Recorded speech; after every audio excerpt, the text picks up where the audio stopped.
We realized early on that our businesses needed assistance. We did a survey, an economic impact survey, and 75% of the businesses said they knew that they were going to lose business. They knew that they were going to be struggling, and so we quickly reacted by pulling together this program and some other programs that we've implemented over the course of the last few months. So I'm going to jump into some of the details. So eligibility: businesses and nonprofits that employ 99 or fewer people and whose primary business location is in Westchester County are eligible. They also must be in good standing with Westchester County and demonstrate a revenue loss of at least 25% since March 7th of 2020.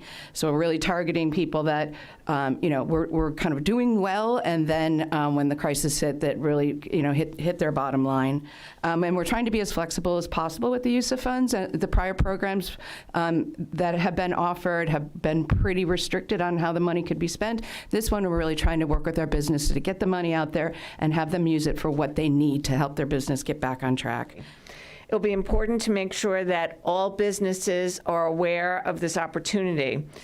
This is certainly a ray of hope for those organizations struggling to stay alive and to keep people employed and to keep jobs in Westchester.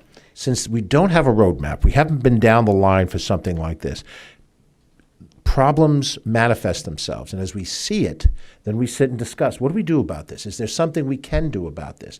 And in the case of this particular funding stream, which is the CARES Act money, we had our key people: Joan McDonald, our Director of Operations; Emily Saltzman, our Deputy Director of Operations; Ken Jenkins, our Deputy County Executive; our budget people, analyze the rules, and will the rules allow us to do something like this? And then when they do the research, the homework, and they say, yes, we can put aside a certain amount of money for that, and we've worked out the specifics of the program to match what's eligible for CARES Act spending, we're then able to launch something like this, which is why we're announcing it today. We expect to be swamped because the need, we think, is great. But again, we're pointing ourselves in the right direction. And I would say, as a harbinger of something larger, we're trying to be innovative here at a relatively local level of government. And every week we talk to our towns, villages, and city governments, and we kind of try to work cooperatively along those lines. The state government above us, and then the federal government above us, has the same capacity to be creative. And I'm not here to challenge anybody, but I think the federal government has to look at how do they take the resources they have, not just give it away blindly, that's insanity, but to be practical about how do you invest in rallying the economy. Just to say the economy will bounce back is not enough.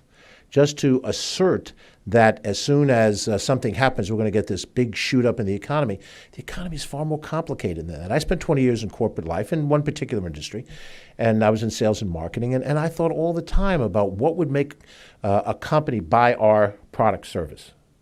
And that was part of the sales process and part of the marketing process. You have to get inside the head of the client. What are the needs, wants, habits, expectations?